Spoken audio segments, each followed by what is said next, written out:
मध्य प्रदेश की राजनीति में मुख्यमंत्री शिवराज सिंह चौहान के अलावा दो पूर्व मुख्यमंत्री और सुर्खियों में हमेशा ही बने रहते हैं। एक तो हैं पूर्व मुख्यमंत्री दिग्विजय सिंह, जो अपने बयानों के चलते, अपने विवादित ट्वीट के चलते हमेशा सुर्खियों में बने रहते हैं और अखबार की हेडिंगों में जगह पाते। तो वहीं दूसरी नेता है पूर्व मुख्यमंत्री उमा भारती, जो हमेशा ही अपने तल्ख तेवरों के कारण मध्य प्रदेश की राजनीति में चर्चा का विषय बनी रहती हैं। इस बार फिर एक बार उमा भारती मध्य प्रदेश की राजनीति में चर्चा का विषय बनी हुई है।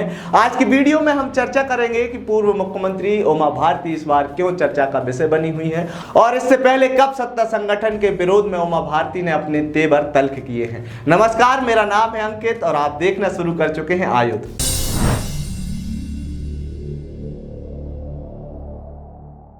इस बार उमा भारती मध्य प्रदेश के रायसेन जिले में स्थित सोमेश्वर धाम के ताले खुलवाने को लेकर चर्चाओं में बनी हुई हैं।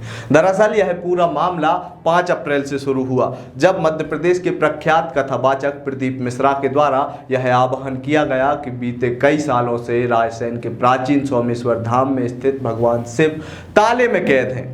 उसके बाद 8 अप्रैल को पूर्व मुख्यमंत्री उमा भारती के द्वारा एक ट्वीट किया जाता है। इस ट्वीट में उमा भारती लिखती हैं, मैं शिव जी के किसी सिद्ध स्थान को तलाशी रही थी। नवरात्रि के बाद 11 अप्रैल सोमवार को गंगोत्री से लाए हुए गंगा जल से अभिषेक करूं।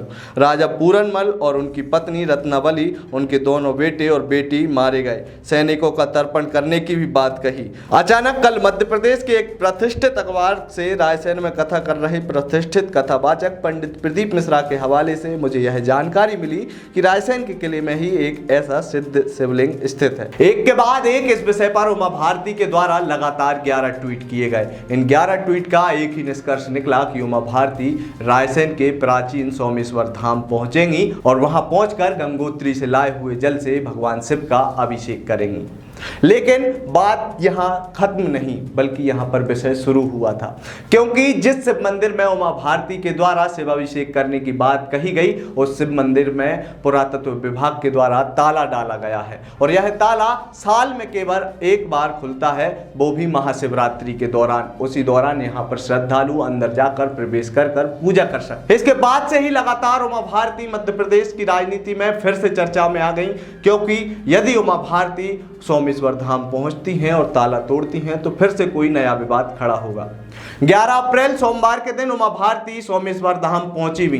उन्होंने इससे पूर्व ट्वीट किया कि मैं गंगोत्री से लाए हुए जल से शिवाभिषेक करूंगी, जिसके बाद मध्य प्रदेश के रायसेन जिले के कलेक्टर के द्वारा एक जानकारी उमा भारती को पत्र के माध्यम से दी गई। उन्होंने बताया कि पुरातत्व विभाग के अधीन यह सोमेश्वर धाम है, जिसकी खोलने की अनुमति, इसके अंदर जाने की अनुमति केवल और केवल केंद्रीय पुरातत्व विभाग दे सकता है। हम किसी भी प्रकार से इस सोमेश्वर धाम को खोलने की अनुमति नहीं दे सकते।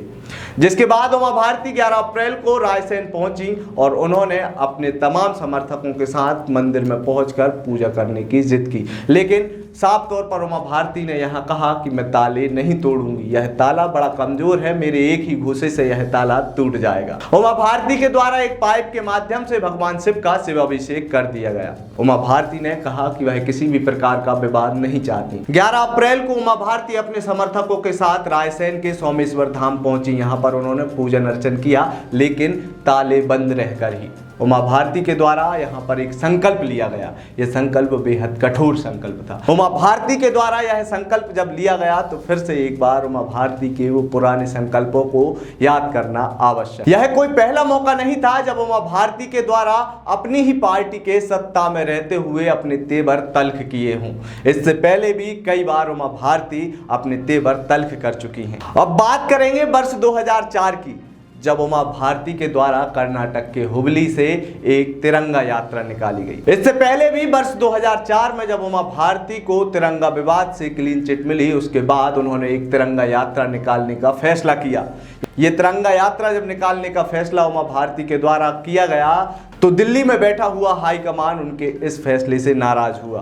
तात्कालीन कद्दावर नेता वेंकैया नायडू और प्रमोद महाजन ने उमा भारती की इस यात्रा का विरोध किया, जिसके बाद तमाम विरोधों के चलते उमा भारती के द्वारा यह तिरंगा यात्रा निकाली गई जो जालियांवाला बाग तक पहुंची। इसके अलावा 21 अप्रैल 2005 को उमा भारती के द्वारा भाजपा के खिलाफ विद्रोह किया था। प्राप्त जानकारी के मुताबिक अमरकंटक में पहुंचकर उमा भारती के द्वारा अपनी ही सरकार के खिलाफ यह विद्रोह का बिगुल बजाया, जिसमें उनके साथ लगभग 22 एमएलए और 4 सांसद मौजूद थे।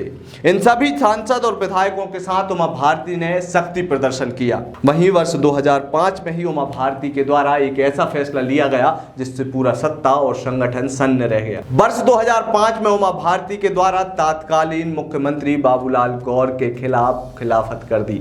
उस दौरान उमा भारती के द्वारा यह फैसला लिया गया कि वह सीएम हाउस का घेराव करेंगे। क्या था पूरा मामला, जिसमें उमा भारती ने वर्ष 2005 में सीएम हाउस को घेरने की योजना बनाई, जिसके पहले उन्होंने नर्मदा और गाय के विषय पर विचार रखने के बहाने पूरे प्रदेश से अपने समर्थकों को बुला लिया। तो सरकार और संगठन के लोग उमा भारती को मनाने में जुट गए, क्योंकि जिस प्रकार से उमा भारती के द्वारा अपनी ही पार्टी के मुख्यमंत्री के खिलाफ यह प्रदर्शन किया जाना था, उसका प्रभाव मध्य प्रदेश की राजनीति पर बिल्कुल भी सही नहीं पड़ता। ये कोई पहला और दूसरा मामला नहीं था। इसके अलावा उमा भारती के द्वारा वर्ष 2006 में राम रोटी यात्रा की शुरुआत कर दी। यह राम रोटी यात्रा क्योंकि उमा भारती लगातार भारतीय जनता पार्टी के खिलाफ बयान दे रही थी। उन्होंने एक भरी सभा में लालकृष्ण आडवाणी का जमकर विरोध किया, जिसके बाद अनुशासनहीनता के चलते वर्ष 2005 में उमा भारती को भारतीय जनता पार्टी से निष्कासित कर दिया गया। यह कोई पहला और दूसरा मामला नहीं था। इसके अलावा कई और ऐसे मामले हैं जिसमें उमा भारती के द्वारा भारतीय जनता पार्टी और अपने संगठन के खिलाफ अपने तेवर तल्ख किए। वर्ष 2004 में उमा भारती के द्वारा तत्कालीन भाजपा विधायक दल के नेता शिवराज सिंह का विरोध किया, जिसके चलते उन्हें 2004 में पार्टी से निष्कासित कर दिया। लेकिन कुछ समय बाद ही पार्टी ने उनका निष्कासन रद्द करते हुए वापस से उन्हें पार्टी की सदस्यता दिला दी।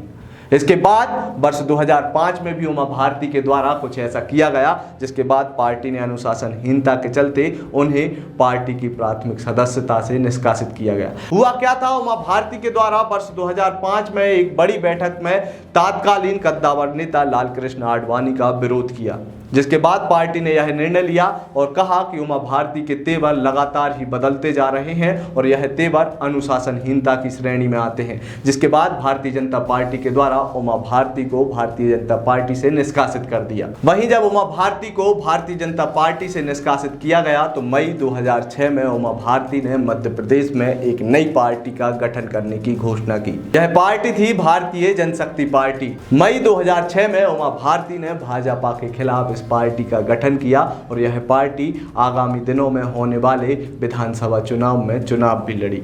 तो अब तक के इन तमाम घटनाक्रमों से जो निष्कर्ष निकलता है वो एक ही है कि जब जब उमा भारती के तेवर तल्ख हुए हैं तो इन तल्ख तेवरों ने सत्ता और संगठन दोनों के ही कान खड़े कर दिए। इस बार भी उमा भारती के तेवर कुछ इसी प्रकार के नजर आ रहे हैं, जिसके चलते वह मध्य प्रदेश की राजनीति में और मध्य प्रदेश के अखबारों में सुर्खियां बनी हुई हैं।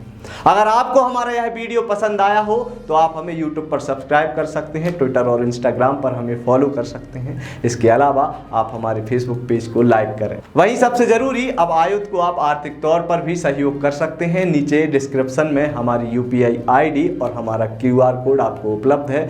आप जब आयुध को सहयोग करेंगे तो आयुध के पास तमाम संसाधन होंगे। इन संसाधनों का उपयोग हम समाज के उस दबी हुई आवाज़ को उठाने की कोशिश करेंगे जिसकी आवाज़ अभी तक दबाई जा रही थी। धन्यवाद।